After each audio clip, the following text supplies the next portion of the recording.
Good evening, everybody, and welcome to Gameweek 13 Reactionary Podcast with me and Steve, where we discuss this weekend's games, how our teams have performed, and the teams around us in our mini league, and what standout players there were, and how we foresee our teams going forward. So, Steve, I'll pass it over to you, and you can make a start. Yeah, hello, everybody. Apologies straight away to anybody that's joining us now. I thought that it would be myself, Jason, and Dan, but Dan unfortunately can't join us, so it's just going to be me and Jason, and we can do it now. So, and the Wolves game is on as we speak. Is it still 0-0, Jason? No, it's not. It's 1-0 to Huddersfield. So therefore, the triple up on Wolves, and I know there are people out there with the Patricio, the Bennett, the Doherty, mentioning no names, Simon Bellamy, are going to be very disappointed that they've conceded, as I am, because I own Bennett. So it's quite. And if anybody, it's incredible, isn't it? How people mock me for my history stuff, but it's actually very, very interesting to listen to. And this, let's just say, it ends 1-0. Well, the history went with a 1-0 victory, and the last three victories, or the last three fixtures involving these two teams, have actually ended 1-0 to Huddersfield. It's just incredible, isn't it? And if anybody follows us on the Elite FPL Instagram page, which is quite simply at Elite FPL, I put up a bit of not an attention seeker, I can't even think of the word that I'm thinking of, a bit of a glorified video on myself, how I predicted that if anybody had a Sterling in their team to captain him. And again, the history was there to suggest that anybody that did have him captain him because he does extremely well. I can see Raheem Sterling dominating the whole of the FPL world in the coming week. Unbelievable. Again, like I said it, I think I've said it in God knows how many podcasts with you guys. Man City, they can score goals like it's going out of fashion. It literally, there doesn't seem to be a fixture that's difficult for them. In fact, when they're up against harder teams, I wouldn't be surprised if they're able to score more goals because they're not having to batter down a solid defense. And Sterling, I mean, at the beginning of the season, a lot of people, including myself, were looking at his price tag thinking, that's a lot of money for Raheem Sterling. It can't be worth 11 million. I mean, and now everyone's scrambling to just to get him in. I mean, dropping Salah. I mean, the thought has crossed my mind. I'll be doing for people that are watching this now and whoever will be watching this afterwards. What I'll be doing in a minute is I'll be going through nice little statistics regarding certain players, and Sterling's up there, and it may help people's decision, including mine, and I'm sure yours, Jason, regarding bringing in people like Sterling. So we'll go through yesterday's results. So Brighton drew 1-1 with Leicester. Glenn Murray scoring, of course. He loves his home fixtures. And, of course, the player that I got rid of, Anthony Knockaert, actually goes and gets an assist for once. Jamie Vardy, Iliacho getting the assist for Vardy's goal. Moving on to the Everton game. Bit of a shock for you, Jason, 1-0 Cardiff, and especially the fact that Richarlison and not scoring. I'm relieved because I transferred Richarlison out and I brought Martial in. Incidentally, both ended up scoring 3 points. It was a bit of a shock with Everton. Obviously, Richarlison scoring for Brazil. They have been showing signs of more attacking threat, especially now. Obviously, Sigurdsson's in flying form and got the goal, assisted by Walcott, the massive troll that he is. If you've got Richarlison, hold him in. He's good value.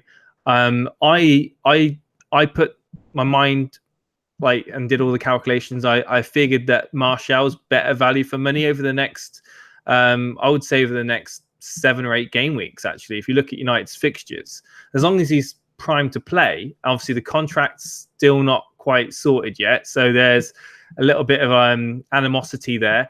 But I do think Martial's my preferred pick myself, but Richarlison is up there for the budget midfield option. And And just want to say hello to Amandillin in chat and Notorious Nerd. Hey guys, I deleted my game week. I've deleted this game week from my memory. Notorious Nerd has said. Notorious, what was your game week score, if you don't mind me asking? And also, Richarlison captain wasn't going to work if it became a bandwagon. It did become a bandwagon. It wasn't a bad shout, and I did respect anyone that did captain him, because it's things like that that propel you up the FPL leaderboards. But I mean, I think now everyone's going to be looking at Sterling, and I think that 11.3 whatever % ownership, which I last saw, I mean, that's going to be up towards 20, I'm sure, by next weekend. Yeah, Darren, Monday, we'll get onto our mini league, our cash mini league that we take very seriously in a second. Darren Monday was, he moved up to 4th. Funny enough, just kind of, it's not off topic, it's actually on topic. I fear for Connor Lee, because Connor Lee seems to, I don't know why, it's like he's almost given up, because looking at his team, I didn't see any transfers this week, and probably speaking out my backside at the moment, but I just feel Connor Lee's just deserted the game from our mini league. But that aside, so Darren moved up to 4th in our mini league, but we'll get to that in a minute. But talking of Richarlison, you said that he's a cheap midfielder for Everton. Funny enough, the Sigurdsson who got the goal, looking at his overall returns this year so far in fantasy football, he's got 1 more assist than Richarlison. Their returns are identical. The differences are their price, and Sigurdsson seems to be more consistent than Richarlison. Richarlison just seems to be somebody that he'll blank for a couple, then he'll score, he'll get some attacking returns for a couple, then he'll just blank for a few more, whereas Sigurdsson just keeps chugging along, a bit like Jimenez of Wolves. I was looking at him, and he just seems to be just getting you the odd assist here or there, the odd goal here or there, and for the price range. I mean, Jason, is Sigurdsson someone to look at, or as it stands right now with their fixtures coming up, just someone just to not worry about as it stands? Yeah, if you got the cash available for a budget midfielder at that range, yeah, definitely. Just loading up Flash Score at the moment. It's half time in the Wolves game. It's still 1-0 to Huddersfield. Definitely, Sigurdsson is up there really. I think Richarlison's got the limelight over Sigurdsson, but he isn't that, like I think you said they're drawing on returns, and Sigurdsson is a steady option. Obviously, he was out for a short period, but yeah, I mean, he's not very highly owned either, is he? I can't remember his ownership. I don't know specifically. Well, moving on to the third game of the weekend. What did you predict at the end of the podcast last week? It was a certain individual called Mitrovic. What did you say? I know what you said. Yeah. Well, I went on a little bit of a spiel about Ranieri and how he can revitalize low motivated and morale players. And I said that I wouldn't be surprised if this was the rejuvenation of the attacking the attacking Fulham that everyone kind of loved at the start, envisioned at the beginning of the season. Everyone was literally saying, Schürrle, Vieto, Mitrovic with Seri behind. I mean, it's a great attacking threat. And could it be? Could it? The only downside I will say with Mitrovic, his fixtures aren't so great going forward. He's got some tough games. But if anyone's going to be a fox in the box, it's going to be him. And he's quite physical. He's not scared to go in against big teams' defenses and nick a goal or two. I mean, who knows? He's not someone in my team. Funnily enough, at the moment, I'm not worried about him being in my team. Not for his price tag, no. I'm a bit more confident now with Ranieri in charge than I was before. Well, I think, like you alluded to, the fixtures are they're not just pretty tough, they are tough coming up. It's Chelsea up next, and as it stands, I've got Hazard as captain, but we'll come on to him in a minute. But as it stands, I've got Hazard as captain for the next game. But yeah, Schürrle, another one. I predicted at the start of the season that I reckon he will get double digits for when it comes to goals this season. I believe he's 5.8. Do you reckon he's possibly a player to potentially get in? Although weirdly enough with Schürrle, I was looking at his fantasy returns this year and they've all been scored in high scoring games. And again, weirdly, it seems to be he blanks for 2, scores for 2, blanks for 2, scores for 2. So he scored yesterday, so he's probably going to score against Chelsea. I mean, it was United 0, Crystal Palace 0. Any thoughts on this game, Jason? A lot of the Aaron Wan-Bissaka benches. I mean, I didn't see Crystal Palace getting anything from that game, and well, 0-0. Having watched that game a few weeks ago when I spoke to you about Wan-Bissaka, about him being a great bench pick because he's going to get minutes, and I think you said something about but it's Wan-Bissaka, you shouldn't expect much from him. He was the standout performer in that game. In fact, I would give him the man of the match myself. Quite. I was really impressed with his defending and his attacking play is brilliant. He's well deserving of playing in a top 4 team. Honestly, I do believe it. And he is, for his price, he's an absolute bargain. The game itself was frustrating. Martial getting into the right areas, got in front of goal a few times. Likes to control the ball, I've noticed, with his upper arm. Like I got so frustrated. The ball was played over like 2 or 3 times, and he cushions it down. When you see players cushion it down with like almost a shoulder, but he was like cushioning it down with like the higher part of his arm. And I was thinking, oh my God, the referee is just blown up for handball.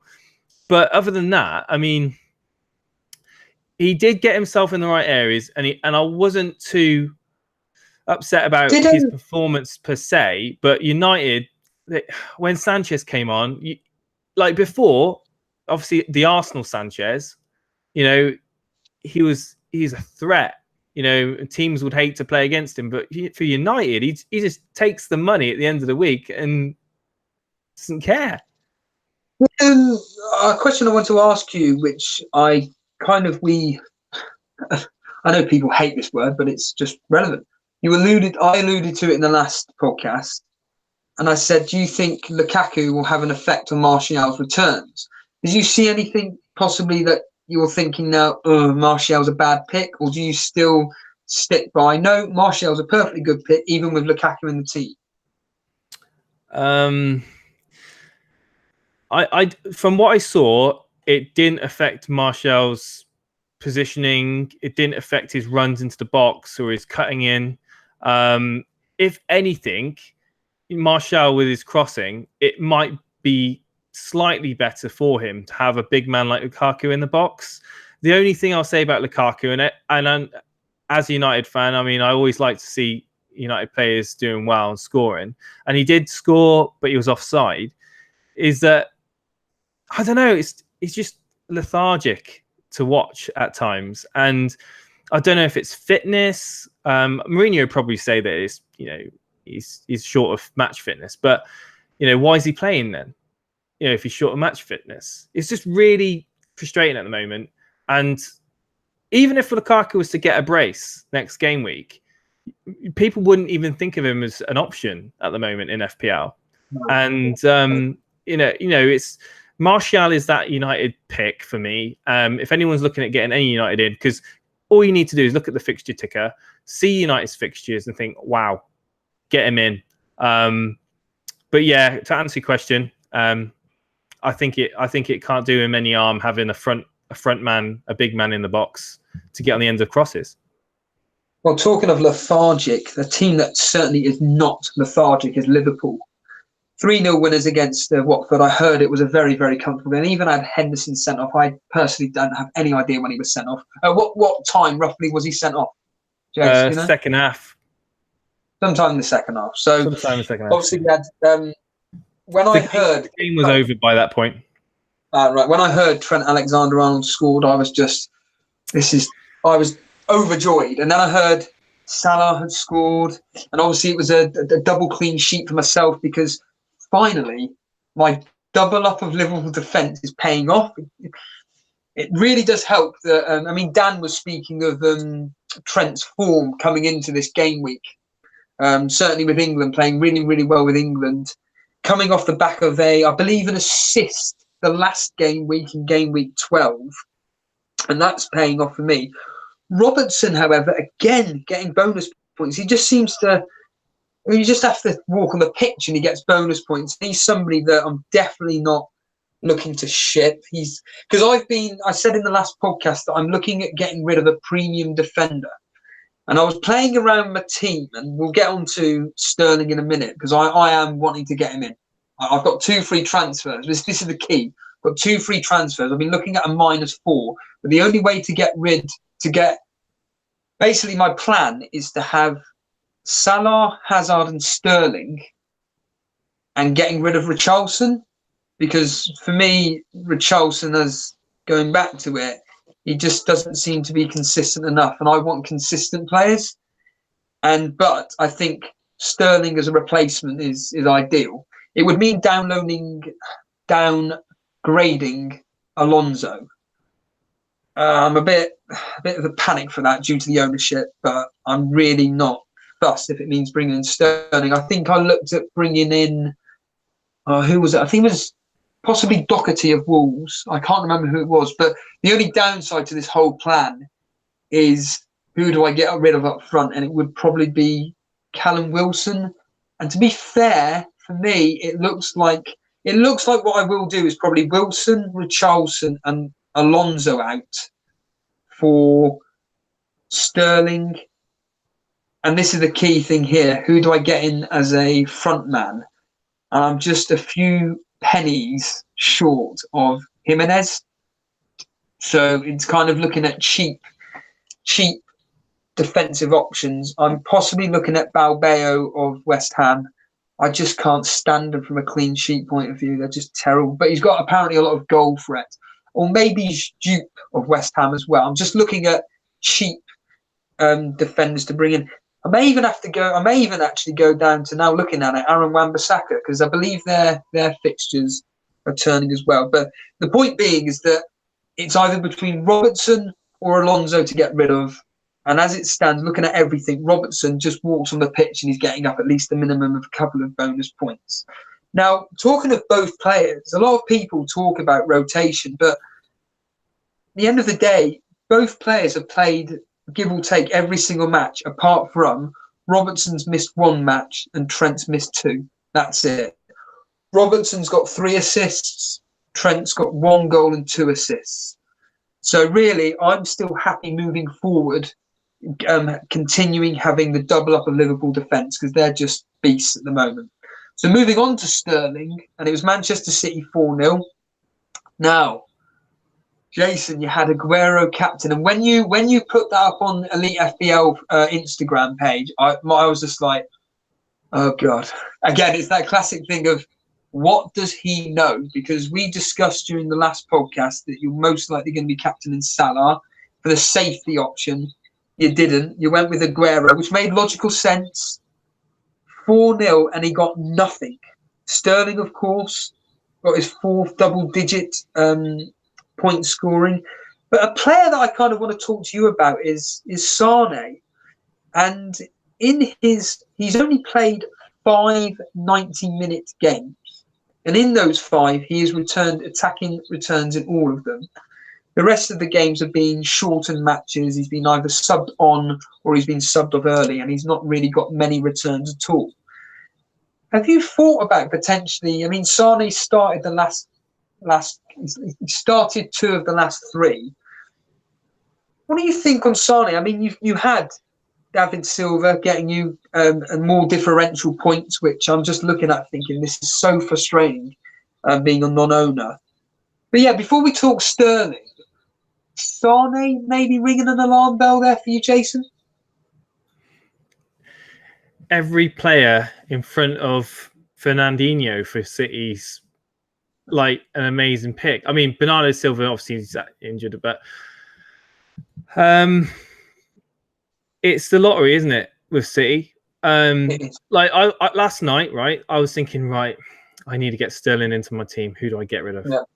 So I was like, right, I got Salah, sitting there with 13 million of my money tied up. I've got Aguero, who's just blanked my captaincy pick, which I'm really unhappy with. I was very, very tempted to do some switches. Sorry to interject. You just mentioned Aguero blanked and a 4-0 victory. You must have been right. So if anybody knows, or if nobody knows, sorry, Jason is doing extremely well this year. And last night he was 1004th in the world. But could have been a bit different with the Salah captain. That aside, were you thinking of doing a rage transfer with Aguero? Because him blanking and a 4-0 victory, yeah, you're nodding your head there. What were you thinking? Yeah, I was thinking, right, I'm gonna get rid of Salah. I'm still not like, do you know those weeks ago where you were saying about Salah's price and his performances? And even I think you may have mentioned that Mane is kind of keeping up with him as well. So obviously with Mane getting 2 assists, and hello guys in chat as well. I am reading your comments, but with Mane keeping, well, with Mane getting points, I don't think he covers Salah, but I think that with that extra 2 million or 3 million from Mane, you could use that to get in the likes of Sterling. Now, I have Salah in my team, and I've been a massive Salah fan, obviously last season and this season, and I've said it once or twice that he just doesn't seem the same Salah as last season, and it got to the point last night where it was midnight, and I was thinking, right, I'm going to go sleep in a minute. It's going to be price rise for Sterling. I know that I'm going to probably get him in my team at some point. I can do these moves. And there's also someone else I've been looking to get in, actually. Not next game week, but the game week after, and that's Harry Kane, because of the fixture congestion. I know I've been twice burned by him, but I was thinking of doing Aguero out, Salah out, Kane in, Sterling in, and I've been playing with all these fixtures, but I am, as it stands right now, and I'm happy to tell you, I'm not going to make a transfer this week. I'm not going to get Sterling in this week.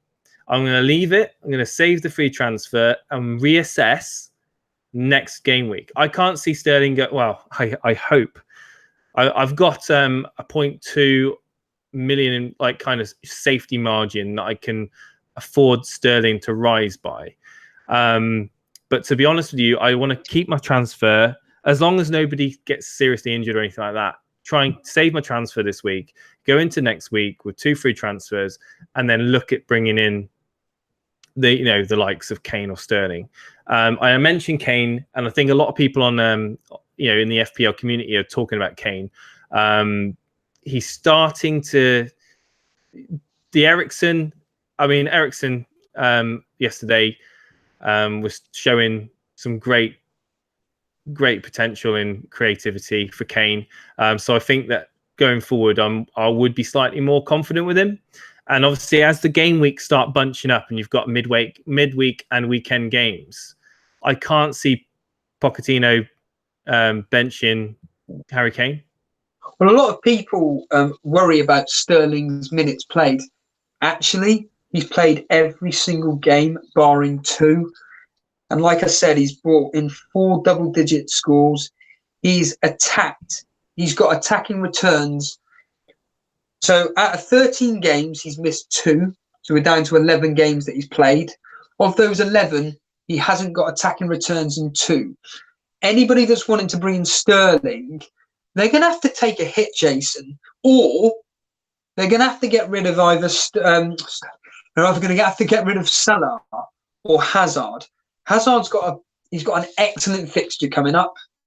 Salah's got a very good fixture coming up against them. I agree with you. Don't get me wrong. I think a lot of people in the FPL world they're not going to panic by Sterling. They're certainly going to bring him in. So like you said, he's at 11. Let's just round it off. He's at 11% ownership now. he'll probably crop up to, let's just say 15-16% by the end of this week. It's still not an ownership which is going to be panicking me per se, and that's what keeps me with Salah. It's just his higher and Hazard. I just think players like that, it's a bit risky for players that are bringing in consistent points at such a high ownership just to get rid of. For a player which, they're doing very, very well, but that one possibility that they blank or they get dropped and Salah and Hazard return, you're going to go down in the rankings. So that's why I'm planning on getting rid of a premium defender and getting rid of Richarlison and another striker to bring in Sterling. But you brought on Eriksen. So Spurs won 3-1. It could have been 7-1. Tottenham just ruined Chelsea last night. And Eriksen and Ali are back. The question, I'm not interested in Kane personally, Jason.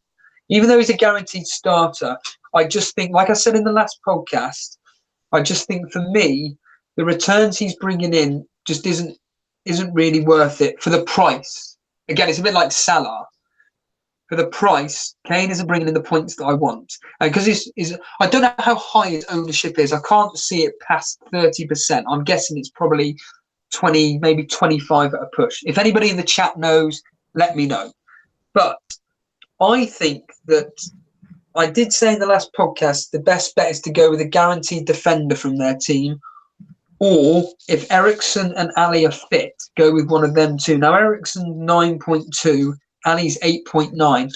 Both of them have got similar returns. They've both been injured this season. Their match starts have been irregular. But I think now they're back fit, I think those two are definitely worth monitoring. And I'll tell you what, I'm contemplating bringing in one of the two. Depends on which one. I'm really not sure. Probably Ali because he's cheaper. But at the moment, Sterling's a priority. I mean, what do you think on maybe forgetting Kane and having Eriksen or Ali? Or is it just a case of your midfield is too heavy in such high-performing players that actually it'd be better off bringing in a striker which is going to be guaranteed starts and is also playing in a team that scores, despite the fact that he isn't really scoring that highly? Yeah, so everyone's trying to do the they're trying to work out how they're going to afford in, the likes of Hazard, Salah, Sterling, and Aguero.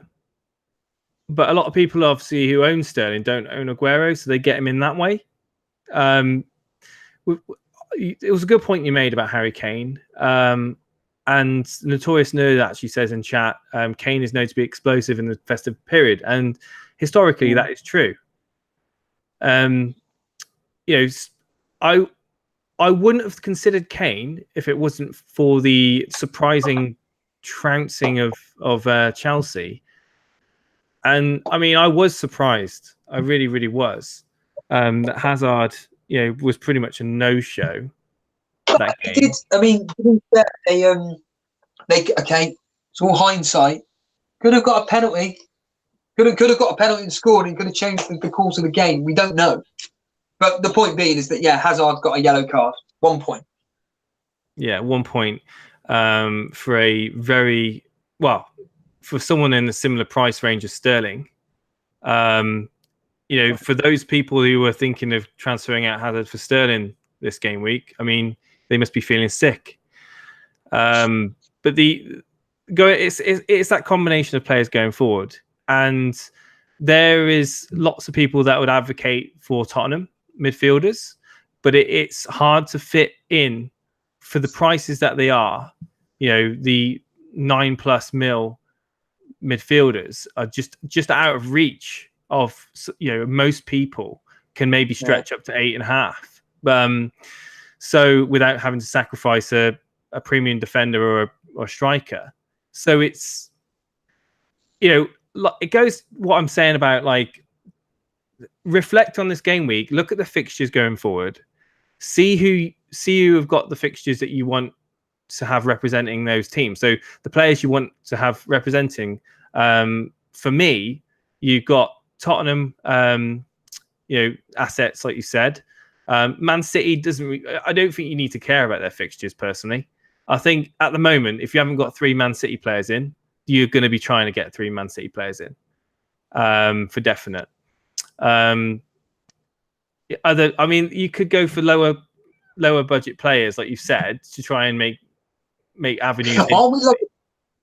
Aren't we lucky though that this season seems to be a case of have 1 heavy hitting striker and 2 cheap strikers, because the cheap strikers are actually performing. Aren't we lucky? We're very lucky.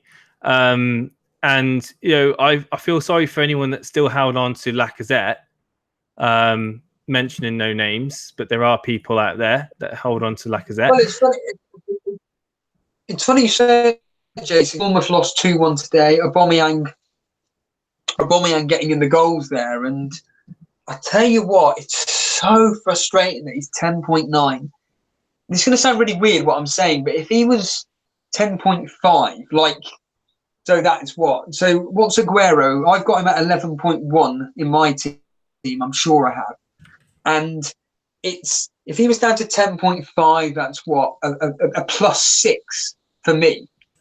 But it's only +2, and he'd be someone I'd definitely be looking at, because I'll tell you what, he scored 8 goals, got 2 assists, and he is very, very consistent. Yeah, he has a lot less minutes than Lacazette and a lot of other players as a striker, but my goodness, does he return? And he's about as consistent as it gets this season. He was somebody I was looking at, but for 10.9, Jace, it's one of those where I think it was Dan that may have said it to us. Well, to me, when I said about possibly getting rid of Aguero before, funny enough, before he got 2 assists and a goal in that, I think it was 6-0 or whatever it was. But the point being is that he said to me, is it really worth getting rid of Aguero when he's being so consistent? And the simple answer is not really. And because of Aubameyang, just the price range for me now, there are players that are more important for me to get in, i.e. Sterling, than Aubameyang. What do you think on Aubameyang or even Lacazette? He was out today due to precaution. I mean, all season I've been looking at both of those options. Obviously, Lacazette was very unfortunate to be out this today, and I'm a massive fan of Lacazette and Aubameyang. They seem to be linking up really well from what the games they've played together, and Arsenal's threat going forward is pretty good. So it all comes down to money, and you haven't got enough money to have in all these premium players that are returning each week. And I mean, you've got to sacrifice, in my opinion, you've got to either have Hazard or Salah or Sterling. So you have Hazard or Salah or Sterling or Salah. You can't have all 3. So it's if you were to have like Lacazette in, you'd have to have two premium midfielders or 1 premium midfielder, and then 2 premium attackers. So you kind of say that, but I could, in theory, have Salah, Hazard, Sterling. I could have Aguero. I could have Arnautovic. But it would mean for me, like I said, it just means downgrading 1 of my premium defenders. That's it. Would that be Alonso? In reality, yeah. Well, most likely Alonso. But then you'd have a cheap striker, then, wouldn't you? You'd have a very cheap striker third option. So you're affecting. So the answer to the question is, you can bring in that extra sort of like mid to high tier striker option in that bracket. Well, actually, no, it would be premium striker, wouldn't it? Not necessarily. You'd have to sacrifice 2 or 3 players that are like mid-range, mid-priced. You'd have. This season, I've actually been playing. I mean, I don't know the exact stats, but I've been predominantly playing more of a 3-5-2 formation or a 4-4-2 than I have been playing a 3-4-3. And I'm actually happy to play almost a 4-5-1 or even a 3-5-2 because I've got Arnautovic. I could have Arnautovic, Aguero, Arnautovic, or another premium striker, along with Sterling, Hazard, Salah, Gudmundsson. Gudmundsson's 6 million, and Brooks. And then I would be able to play stick with Liverpool defence. That's fine. Perma defence. I would have Ryan Bennett, Kika Femina. Kika Femina, he had his little glory day and he's finished. I could bring in another, like I said, Aaron Wan-Bissaka. I've got the options. The only downside for me is it would require. I wouldn't obviously do that all in one move, but over a period of time, it would be taking me hits. But I could start it with a -4. This is why I'm in a really good position because I've got 2 free transfers going into the next game week. And in theory, if I do my research, I could straight away get rid of someone like Alonso and Richarlison, bring in Sterling for home to Bournemouth, bring in a cheap, I don't know who Crystal Palace have got next, but bring in Aaron Wan-Bissaka, and straight away that's 2 free transfers, and I can still play a 4-4-2 or a 4-4-2 because I wouldn't be playing Wilson against Man City. I wouldn't play David Brooks against Man City at all. Funny so I'm actually because I've actually got that formation right now in my team, 4-4-2. Yeah, I think the days of having the 3 strikers constantly playing week in, week out, as we go into Christmas, I think having those defenders or mid to premium defenders that are in form, are getting returns, are going to be playing the games is a sensible option over having that third striker, mid striker. Yeah, we all talk about going into the Christmas period having a strong bench. Ironically, I keep banging my head that I've got too strong a bench, and it's actually costing me this season. I mean that funny enough, that links us beautifully into our cash mini league, where what we take very, very seriously. So, for new listeners, myself, Jason, and we participate in a cash heavy league. And we do take it very, very seriously. We like to talk about it because this is what we play fantasy football for. This is what we take. This is what makes us really passionate about the game, our money mini league. So Jason is atop of that at the moment. As well, Jason's gone up on screen. Fantastic. So Jason today, so far. So this isn't taken into account the Wolves game. Okay. This was just after the Arsenal game. He had 55 points. You took a -4, Jason, so you're on 51. You got rid of Mendy, you got rid of Richarlison, you brought in Trent Alexander-Arnold, and you brought in Martial. Overall, you were up by 10 points, so very well done to you there. In fact, the top 4 in our league, well done to all 4 of you, because all of you that did a transfer all did very, very well from it.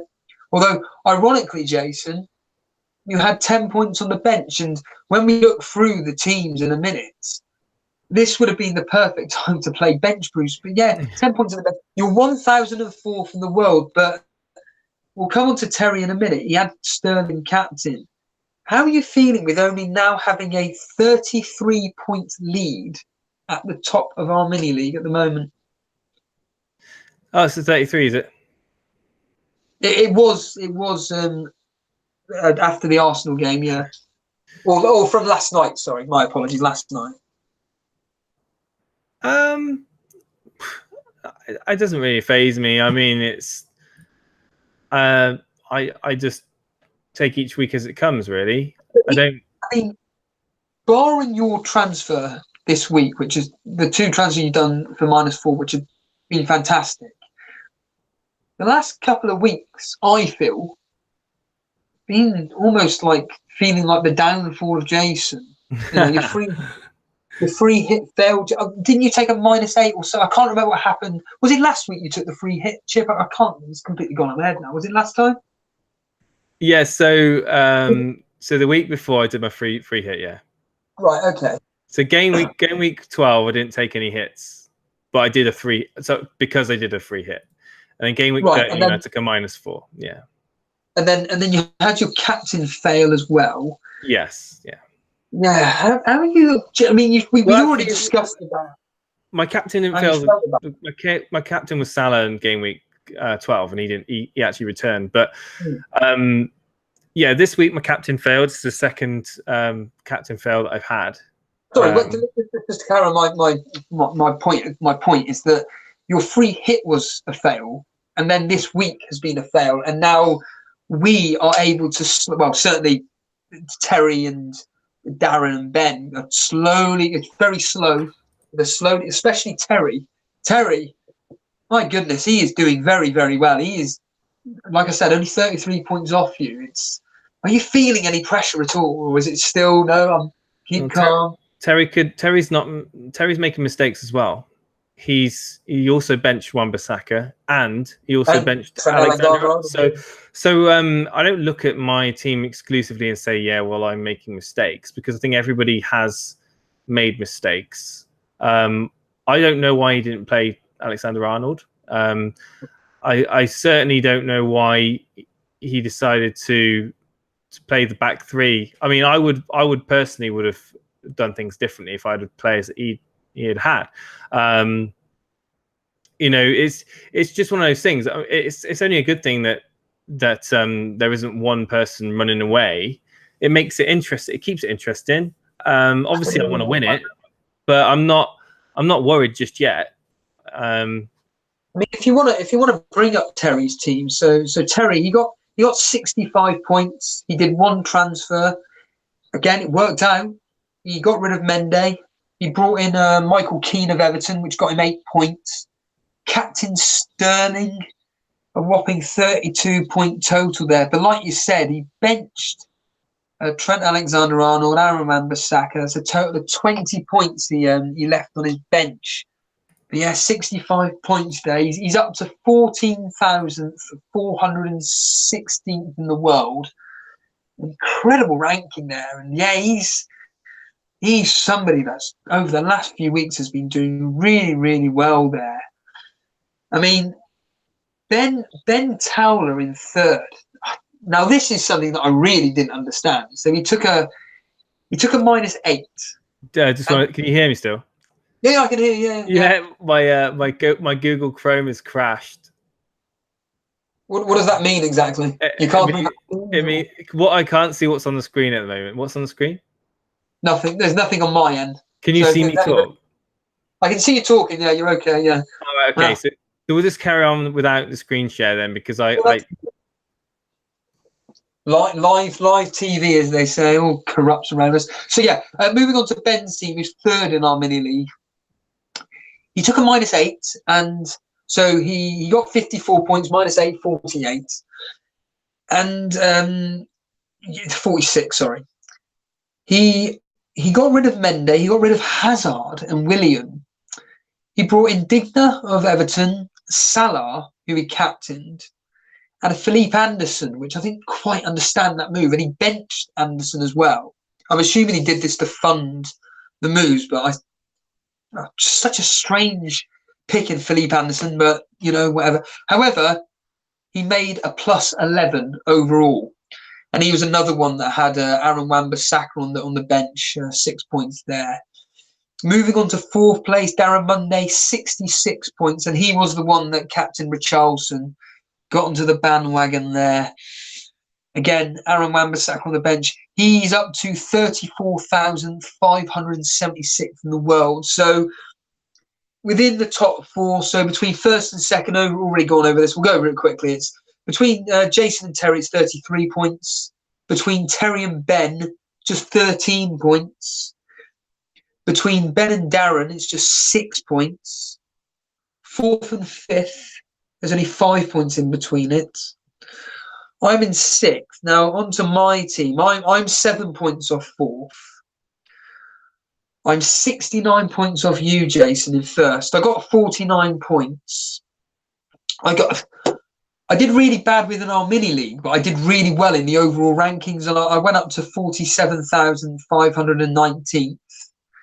Brooks on my bench, couldn't believe it. I saw assists, and it was David Brooks, of course. Of course it was. Didn't play him, but I wasn't really expecting much from him today. I thought Wilson was the player to have from Bournemouth, but of the big winners regarding our podcast, it was the guy that can't join us tonight, Dan. He got a whopping 71 points, -4. He took another hit. He went up to 9th in our league. He's 112 points off you, Jason. He's 55 points off 4th. He captained Salah, but this is the key thing, who he brought in. Extraordinary transfers. He got rid of Mende and Mane, and he brought in Trent Alexander-Arnold and Sterling and made a +17. So it does show sometimes taking hits is well worth it. He moves up to 238,000th and 37th in the world. But yeah, well done to Dan here. He took that hit, and like you said, it's between second and myself in 6th. It's really, really tight. It's just you. There's 62 points covering you and 4th. You know, even with a bit of a slip up here or there, it's not too bad, Jason. I mean, yeah, like I said, we'll just quickly go over. Yeah, overall, how are you feeling as it's standing this game week? Yeah, I think I've had an average game week, really. Hopefully I can try to push the 60-point mark, but then I did take the -4. What's the score at the moment? Is it still 1-0 Huddersfield? Do you know? Currently, as we stand, oh my God, Huddersfield have literally just scored a second goal, which means that's Bennett's 60-minute wiped out. Wow! So that Bennett will be on 1 point. 1 point. And the popular choice of Doherty, people bringing him in. Wow. Yeah, literally, Huddersfield's got a second goal. Moy with the first, and the second goal score hasn't been confirmed yet, but should hopefully in the next few moments. So Huddersfield on the rise. What's that? Two victories and a draw. Looks like it's going to be 2. My goodness, what's going on? What's David Wagner done to Huddersfield?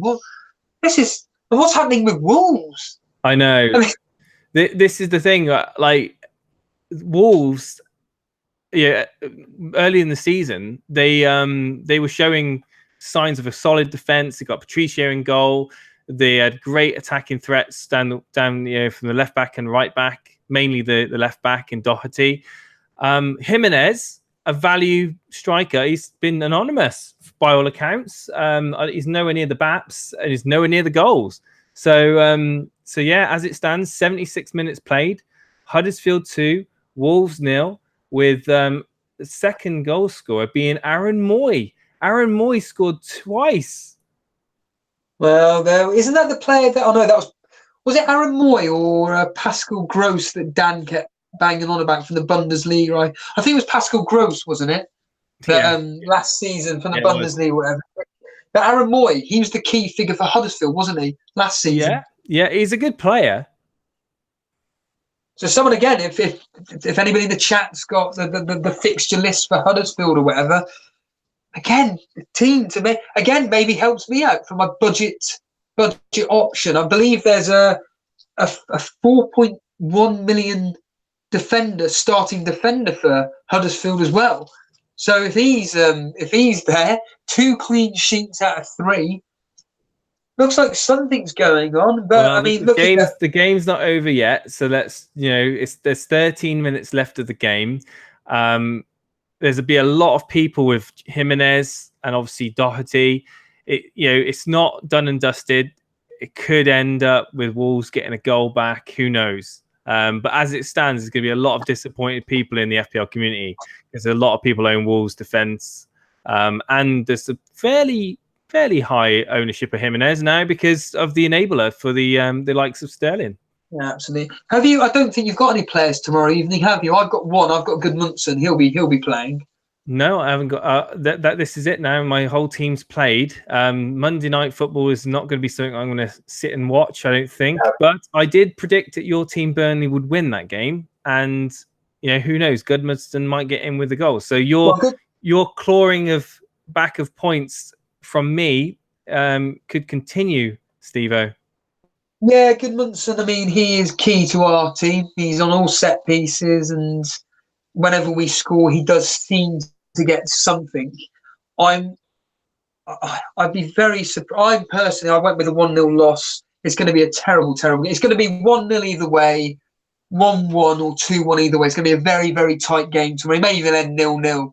Anybody with Newcastle, put it this way, anybody with Newcastle defenders or even Joe Hart, if they've got him playing, I think you're in for a good time. It's going to be a terrible, terrible game. But if that's it, Jason, if anybody's got anything to say, if there's anybody in chat got anything to say, or is that it to wrap up, mate? Yeah, so just a few comments. But Amand Dillon saying in chat that Huddersfield has scored twice in the match, first time in the last 23 matches. Nice stat, if that's true. Wow. And Jimenez side passing instead of shooting on goal. Wow. I'm not watching the game. I've just got it on the live score. But yeah, how frustrating with Jimenez. I mean, with all that creative talent behind him, and he's just side passing instead of shooting or being more direct. So yeah, guys, we're on 99 subscribers at the moment on YouTube. We need one more subscriber. If you haven't hit that button yet, it would be great. If you're watching this after we've been aired live, please consider hitting that subscribe button. It helps us out, and we'll also be able to get a custom URL, so we can link that. A bit more professional than the numbers in alphabetical letters that we've got at the moment. But yeah, guys, it's been great for you to tune in and interact, and we'll be back again. Most likely on Wednesday probably. Thursday, yeah, it'll be Wednesday or Thursday evening. Yeah. Keep an eye on our Instagram because Steve-O, Dan, and myself will generally post updates on there. Mainly Dan and Steve-O because they're more Instagram mad than I am. But yeah, it's been an interesting game week. Been a few disappointments, isn't there? And in a way, it's been a good game week for differentials. So I think well done to you guys.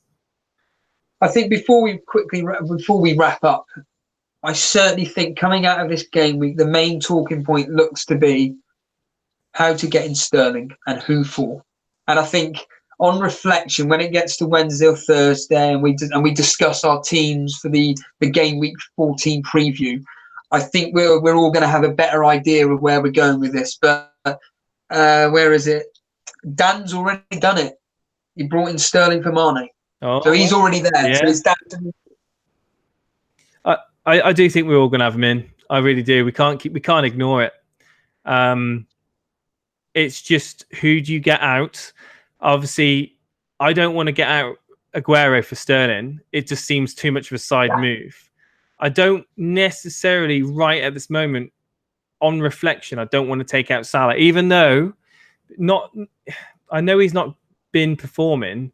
But the next week, with that derby game coming up against Everton, I can see him doing something in it. I really can.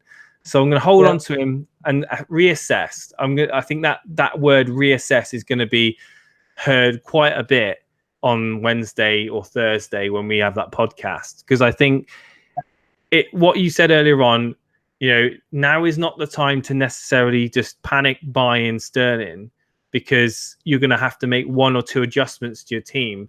And potentially, even though you're bringing in Sterling, you may damage your team by doing so. So just reassess. And the fact is, I would have to take a -4. Well, I wouldn't have to, actually. I would just go Salah to Sterling. If I had to get Sterling in now, I'll go Salah to Sterling. But I don't think that's necessarily a good move. I think I'll be chasing this weekend's points if I did that. So I'm going to reassess it come next game week, and then we'll go from there. I know we want to wrap this up, and I know it seems like we've been talking for 10 minutes, but it's probably been over an hour. But yeah, I am so happy that I'm in a personal position where I don't have to get rid of a heavy hitter. I can get rid of Richarlison. And sorry, let me clarify that. I get rid of a heavy hitting defender who's highly owned.